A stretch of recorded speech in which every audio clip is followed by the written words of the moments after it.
amics, amigues, què tal, com esteu? Ja tornem a ser aquí amb un altre missatge. Com sempre us el portem el David Siscar i jo mateix, el Miquel Albert Soler. I avui iniciem una altra sèrie de missatges que en podríem dir la revolució de Jesús, David? Perquè nosaltres també sempre diem que Jesús ha vingut a canviar realment les coses. I no a deixar-les tal com estan, i realment jo penso que si Jesús hagués vingut en el nostre temps, així en cos i ànima, Jesús hagués sigut un autèntic revolucionari, una persona que va anar contra l'establishment, contra els que manaven en aquell moment, doncs ara ens vol a tots també en peu de guerra, però una guerra molt particular, una guerra espiritual, no pas una guerra física i en violència. Fixeu-vos que a Lluc, capítol 12, verset 49, Jesús ens diu unes paraules que són colpidores. Diu, he vingut a calar foc a la terra i com voldria que ja estigués encesa. Home, paraules més enceses que aquestes, no sé si les trobarem. Ell ens convida a fer una revolució des de l'ànima, des del fons del nostre cor. I és una revolució pacífica, des de la pau, des de l'amor. De fet, el que ens ha portat a pensar aquest tema és el que ara s'està parlant novament tant sobre el comerç de les armes. El comerç de les armes és un tema que s'ha tractat en múltiples ocasions al llarg del temps, però com sabeu, doncs ara torna. Països que suspenen el comerç d'arma amb altres que el volen mantenir. En fi, aquí veiem que realment hi ha molts interessos, sobretot econòmics, i, és clar, això des del punt de vista social doncs, té molt a veure, perquè el comerç d'armes realment està comportant molts problemes en tot el món, a nivell mundial i també en les societats més locals, perquè hi ha països realment molt afectats. Davant aquest tema, Jesús és molt clar. I, de fet, és el que ens ha portat avui a tractar aquest tema amb vosaltres. I una de les coses que ens ha vingut de seguida al pensament quan hem parlat del tema de les armes és el que va dir Jesús a un deixeble seu, a un apòstol seu, a Pere, que de fet és a qui li va donar ell màxima confiança. Però va haver-hi un moment, quan anaven a detenir a Jesús a l'hort de Getsemaní, que Pere, pensant a fer un favor a Jesús i volent-lo defensar, va fer servir una espasa.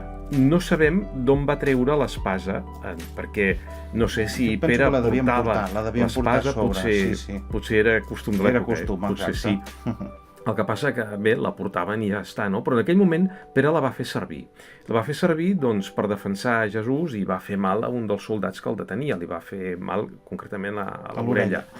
I Jesús això no va voler. Jesús fins i tot va guarir, va curar aquell soldat, i li va dir a Pere que això no ho fes. I ens ho diu a tots, també, a nosaltres avui. Ell va dir, no feu servir l'espasa, perquè qui empunyi l'espasa, sota l'espasa morirà. D'alguna manera, doncs, Jesús ens està dient ben clar, i això ho trobem escrit a l'Evangeli de Mateu, en el capítol 26, verset 52, ens està dient ben clar Jesús que ell no vol que els seus seguidors, els cristians, fem servir les armes ni que tinguem res a veure amb tot això de les armes. De fet, el seu precursor, Joan Baptista, quan estava predicant en el desert, venien a veure'l moltes persones per dir-li què havien de fer per seguir-lo, què havien de fer si s'havien de batejar, què és el que havien de fer. I en un dels casos, una de les persones o unes de les persones que hi van són els soldats que li diuen nosaltres què hem de fer? I Joan els contesta que ells que no han de fer servir la violència. De fet, els diu també que no extorqueixin altres persones per tal de guanyar diners, no? Que no facin denúncies falses. Però el que ens interessa, pel que estem comentant avui, és aquest sentit de la no violència, fins i tot amb els soldats. Entenc que els soldats se suposava que part de la seva feina és precisament aquesta, fer servir la violència, però no té per què. Es pot ser soldat, es pot defensar l'ordre sense haver de fer servir la violència. I és una mesura que segurament en els soldats els hi devia resultar estranya, difícil de comprendre, però demostra aquest caràcter diferent, canviador, revolucionari de la filosofia que ja apuntava les formes des de les paraules de Joan el Baptista. Sí, això surt a l'Evangeli de Lluc, al capítol 3, verset 14, i Jesús és ben clar també, fins i tot quan fa l'ensenyament de les benaurances.